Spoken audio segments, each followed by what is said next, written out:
그것은 여가 만주를 여행할 때 일이었다. 만주의 풍속도 좀 살필 겸 아직도 문명의 세례를 받지 못한 그들의 사이에 퍼져 있는 병을 조사할 겸해서 1년의 기한을 예산하여 가지고 만주를 시시콜콜이 다 돌아온 적이 있었다. 그때 A촌이라 하는 조그만 촌에서 본 일을 여기에 적고자 한다. A촌은 조선 사람 소작인만 사는 한 20여 호 되는 작은 촌이었다. 사면을 둘러보아도 한 개의 산도 볼 수가 없는 광막한 만주의 벌판 가운데 놓여 있는 이름도 없는 작은 촌이었다. 몽고 사람 종자를 하나 데리고 노새를 타고 만주의 촌촌을 돌아다니던 여가 그 A촌에 이른 때는 가을도 다 가고 어느덧 광포한 북극의 겨울이 만주를 찾아온 때였다.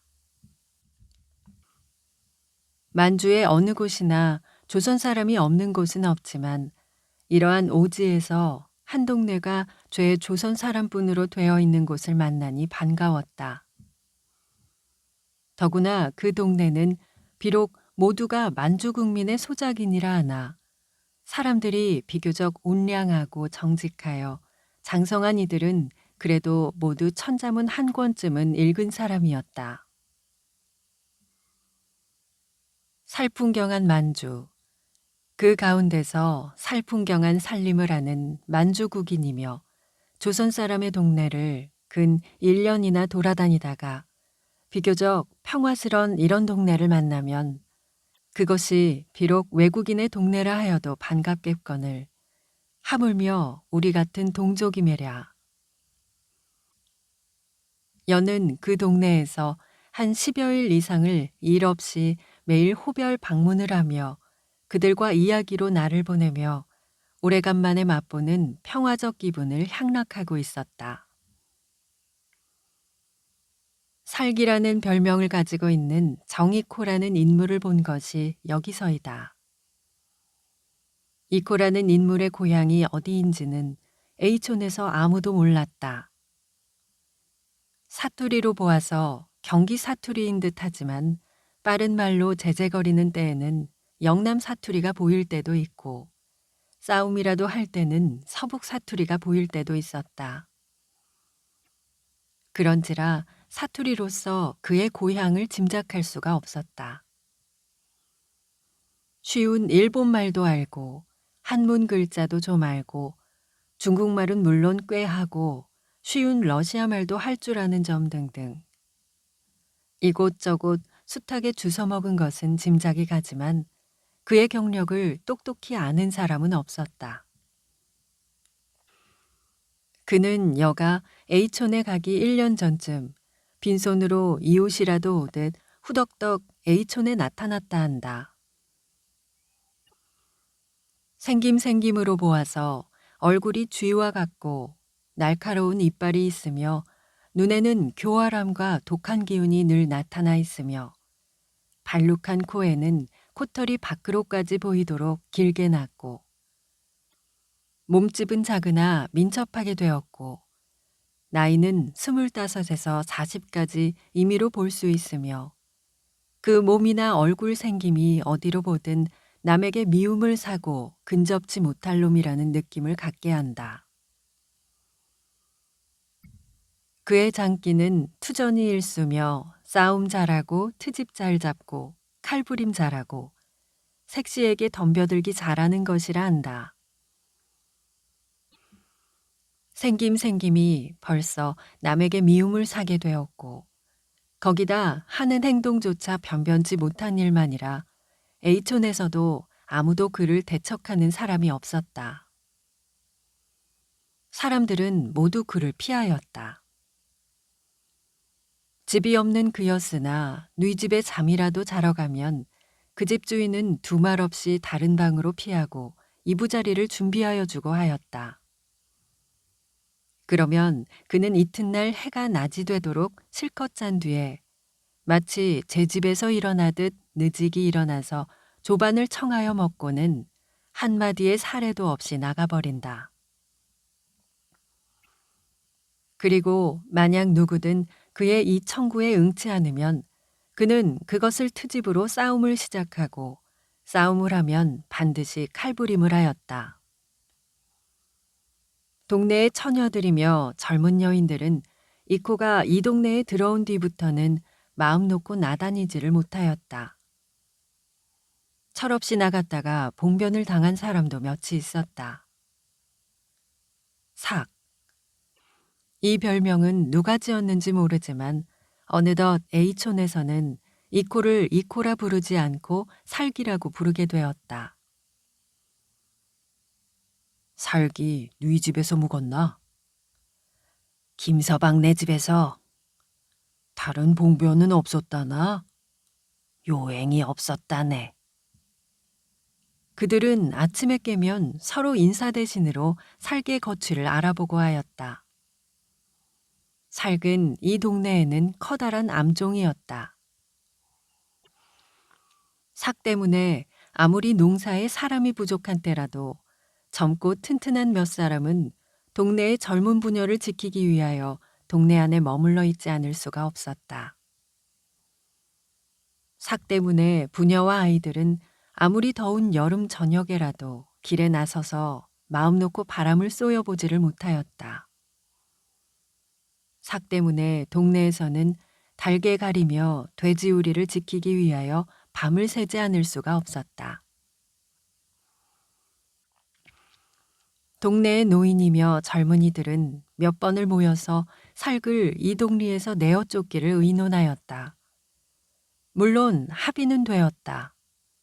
그러나 내어 쫓는데 선착할 사람이 없었다. 점지가 선착하면 뒤는 내 담당하마. 뒤는 걱정 말고 형님 먼저 말해보시오. 제각기 살객에 먼저 달겨들기를 피하였다. 이리하여 동리에서는 합의는 되었으나 살근 그냥 태연히 이 동네에 묵어있게 되었다. 며느년들이 조반이나 지었나? 손주놈들이 잠자리나 준비했나? 마치 그 동네의 모두가 자기의 집안인 것 같이 살근 마음대로 이 집 저 집을 드나들었다.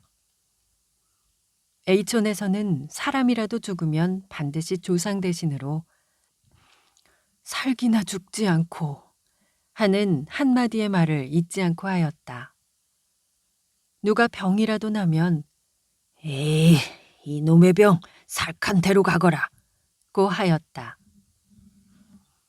암종. 누구나 살글 동정하거나 사랑하는 사람이 없었다. 삭도 남의 동정이나 사랑은 벌써 단념한 사람이었다. 누가 자기에게 아무런 대접을 하든 탓하지 않았다. 보이는 데서 보이는 푸대접을 하면 그 트집으로 반드시 칼부림까지 하는 그였지만 뒤에서 아무런 말을 할지라도 그리고 그것이 살게 귀에까지 갈지라도 탓하지 않았다. 흥. 이 한마디는 그의 가장 큰 처세 철학이었다. 흔히 곁동네 만주국인들의 투전판에 가서 투전을 하였다. 때때로 두들겨 맞고 피투성이가 되어서 돌아오는 일도 있었다. 그러나 그는 그 하소연을 하는 일이 없었다. 한다 할지라도 들을 사람도 없거니와 아무리 무섭게 두들겨 맞은 뒤라도 하루만 샘물에 상처를 씻고 절룩절룩한 뒤에는 또 이튿날은 천연히 나다녔다. 여가 A촌을 떠나기 전날이었다. 송첨지라는 노인이 그 해의 소출을 나귀에 실어가지고 만주국인 지주가 있는 촌으로 갔다. 그러나 돌아올 때는 송장이 되었다. 소출이 좋지 못하다고 두들겨 맞아서 부러져 꺾어진 송첨지는 나귀 등에 몸이 결박되어서 겨우 A촌으로 돌아왔다. 그리고 놀란 친척들이 나귀에서 몸을 내릴 때 절명하였다. A촌에서는 왁자하였다. 원수를 갚자. 원수를 갚자. 원수를 갚자! 명안인 목숨을 끊은 송첨지를 위하여 동네의 젊은이는 모두 흥분하였다. 제각기 이제라도 들고 일어설 듯하였다. 그러나 그뿐이었다. 누구든 앞장을 서려는 사람이 없었다. 만약 이때에 누구든 앞장을 서는 사람만 있었다면 그들은 곧 그 지주에게로 달려갔을지 모른다. 그러나 제가 앞장을 서겠노라고 나서는 사람은 없었다. 제각기 곁사람을 돌아보았다. 발을 굴렀다. 부르짖었다. 학대받는 인종의 고통을 호소하며 울었다. 그러나 그뿐이었다. 남의 일로 지주에게 반항하여 제 밥자리까지 메우기를 꺼림인지 용감히 앞서 나가는 사람은 없었다. 여는 의사라는 여의 직업상 송첨지 시체를 검시를 하였다. 돌아오는 길에 여는 살글 만났다. 키가 작은 살글 여는 내려다보았다. 살근 여를 쳐다보았다. 가련한 인생아, 인종의 거머리야. 가치 없는 인생아, 밥벌어지야. 이 기생충아. 여는 살객에 말하였다. 송첨지가 죽은 줄 아나? 여의 말에 아직껏 여를 쳐다보고 있던 살개 얼굴이 아래로 떨어졌다. 그리고 여가 발을 때려는 순간 얼핏 살개 얼굴에 나타난 비창한 표정을 여는 넘길 수가 없었다. 고향에 떠난 만리 밖에서 학대받는 인종의 가엾음을 생각하고 그 밤은 여도 잠을 못 이루었다. 그 억분함을 호소할 곳도 못 가진 우리의 처지를 생각하고 여도 눈물을 금치를 못하였다. 이튿날 아침이었다. 여를 깨우러 오는 사람의 소리에 여는 반사적으로 일어났다. 살기 동구 밖에서 피투성이가 되어 죽어 있다는 것이었다. 여는 살기라는 말에 눈살을 찌푸렸다. 그러나 의사라는 직업상 곧 가방을 수습하여 가지고 살기 넘어진 데까지 달려갔다. 송첨지의 장례식 때문에 모였던 사람 몇은 여의 뒤를 따라왔다. 여는 보았다. 살개의 허리가 기역자로 뒤로 부러져서 밭고랑 위에 넘어져 있는 것을 여는 달려가 보았다. 아직 약간의 온기는 있었다. 이 코! 이 코! 그러나 그는 정신을 못 차렸다. 여는 응급수단을 취하였다. 그의 사진은 무섭게 경련되었다. 이윽고 그가 눈을 번쩍 떴다. 이 코, 정신 드나? 그는 여의 얼굴을 보았다. 끝이 없이 한참을 쳐다보았다. 그의 눈동자가 움직였다. 겨우 처지를 깨달은 모양이었다. 선생님, 저는 갔었습니다. 어디를? 그놈, 지주놈의 집에. 뭘? 여는 눈물 나오려는 눈을 힘있게 닫았다. 그리고 덥석 그의 벌써 식어가는 손을 잡았다. 잠시의 침묵이 계속되었다. 그의 사지에서는 무서운 경련이 끊임없이 일었다. 그것은 죽음의 경련이었다. 듣기 힘든 그의 작은 소리가 또 그의 입에서 나왔다. 선생님, 왜?